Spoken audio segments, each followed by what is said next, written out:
Olha, esse não é o canal oficial do Inteligência Limitada, mas o pessoal aí tá ajudando a gente, tá divulgando. Então assiste esse vídeo, mas não se esquece de se inscrever no canal oficial, tá no comentário ou no link, eu não sei aonde aí que tem um link aí, vai aí. Então não fica com essa tal, porque claro, o negro sai da escravidão muito estigmatizado, né?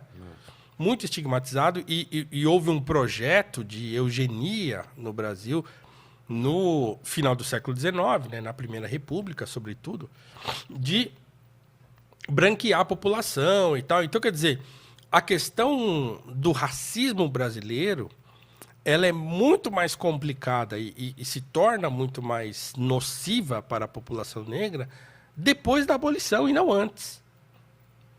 No período escravista, o negro não era visto do modo como ele passou a ser visto depois que essas teorias eugenistas começaram a chegar aqui, no final do século XIX. Então, o Brasil passa a ter uma associação de eugenia, da qual o Monteiro Lobato fazia parte, inclusive. Então, a discussão sobre o Monteiro Lobato ser racista e tal, é porque ele também fazia parte dessa associação que era presidida pelo médico Renato Kell. Então, isso tudo é realidade. Então, o negro passou a ser muito estigmatizado, e aí depois vem aquela coisa de lei da vadiagem. Por quê? Porque o fato é o seguinte, acabou a escravidão, né? O projeto do pós-abolição foi abandonado pela República. Então, quer dizer, 1 ano e pouco depois da abolição, os republicanos e os militares dão um golpe de Estado, instauram a República, expulsam a família imperial do Brasil e enterram o projeto do pós-abolição. O projeto do Rebouças, do Nabuco, do patrocínio, né, do próprio Império, que tinha um trabalho coligado lá com o movimento abolicionista. Tudo isso é esquecido. Então o negro passa a ser estigmatizado e cada vez mais aquela questão de trazer os imigrantes para cá, para ficarem empregados no lugar da população negra. Então, quer dizer, os negros vão ficando cada vez mais marginalizados, vão sendo empurrados para as periferias, para os morros cariocas e tal, ficando sem emprego e começam a ficar na rua, jogando, bebendo, né? E aí depois instauram a lei da vadiagem para tentar controlar essa situação que começa a causar problema, né? O que era a lei da vadiagem? Você não podia ser pego na rua sem fazer nada, acho que depois das 10 da noite. Um toque de recolher. Tanto é que na época da ditadura aqui, né, lembra? Não sei se você lembra disso, que todo mundo comenta, né, quem viveu a época, que você tinha que andar com a carteira de trabalho no bolso. Ah, é? Caramba, eu não peguei. Se você era parado pela polícia e você não tinha carteira de trabalho, era vadiar e você ia preso. Caramba. Então imagina, eu tenho uma carta que o Nabuco envia para o André Rebouças, eu não lembro agora o ano, mas certamente na primeira década do século XX. Né? Não, o Rebouças morreu em 1898, então foi o finalzinho do século XIX. Né? Em que o Nabuco fala para o Rebouças, fala, olha, essa república, o mal que ela fez à população negra no Brasil é um negócio incalculável.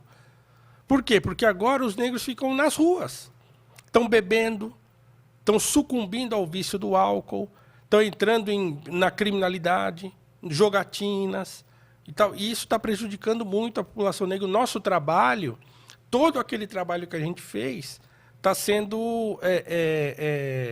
foi por água abaixo, né? Acabou. O próprio Florestan Fernandes fala isso também, né? Ele comenta desse período e tal, de que a população negra ficou muito marginalizada no início do século XX. Então isso vai se transformar nisso que a gente conhece hoje como preconceito racial, digamos assim. Né? Então, separando as coisas, então assim, acho que estou falando pra caramba, né? Não, mas você deu um contexto histórico que para mim, pelo menos, foi muito, muito bom, né, Ale? Para a gente entender por que a gente está aqui agora. E agora vamos partir. E agora a gente está nesse contexto e no meio do furacão, né? Então, o olho do furacão, eu acho que agora parte do seguinte princípio. Então, quer dizer, a militância negra, ela substituiu, digamos assim, aquela lógica de superação que vinha daqueles movimentos, das pessoas... Vamos estudar, mais vamos velhas, ter a casa própria, vamos ter uma família para vencer na vida. É isso aí. Então, por exemplo, a Frente Negra, e não só a Frente Negra, porque assim, a Frente Negra foi fundada por...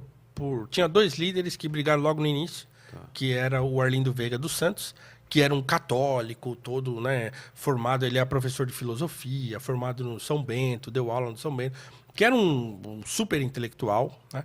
E o José Correia Leite, que era um cara mais à esquerda, mais progressista já para a época. E os dois brigam já logo no começo da fundação da Frente Negra, se separam e o Correia Leite funda um outro jornal chamado A Chibata, se eu não estou enganado. Mas mesmo o Correia Leite, que era um cara progressista, já na época, ele também criticava, por exemplo, essa coisa do negro ficar fazendo festa sem parar. Olha que coisa curiosa. Por quê? Porque esse pessoal, esses primeiros movimentos, falam, cara, nós não podemos perder tempo. Enquanto nós estamos aqui no bar fazendo samba, tomando cerveja, os brancos estão fazendo faculdade, estão se formando e estão ocupando os espaços. Então nós precisamos parar. Não é hora da gente ficar fazendo festa. Depois a gente faz. Vamos primeiro consertar as coisas, vamos arrumar. Porque ficar esperando o governo, ficar esperando, não vai funcionar. Então eles tinham muito isso forte, assim, nesses movimentos, de que a coisa era o nós por nós mesmo. Então eles criticavam muito essa cultura de dissolução que começou a penetrar na população negra brasileira.